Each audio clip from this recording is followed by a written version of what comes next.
Paolo Giorgi, il capitano, autore di una doppietta questa sera, partita soffertissima, però una grande vittoria. Sì, si sapeva che sarebbe stata sofferta, era fondamentale vincerla e ce la siamo un po' complicata al secondo tempo, però per fortuna non abbiamo mollato.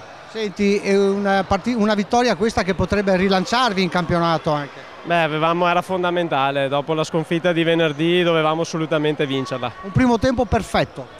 Un primo tempo perfetto, purtroppo siamo partiti male il secondo, loro sono cresciuti e noi siamo andati un po' in sofferenza. Un Padova quindi che ridà soddisfazione ai propri tifosi, ma soprattutto si rilancia e dove potrebbe arrivare?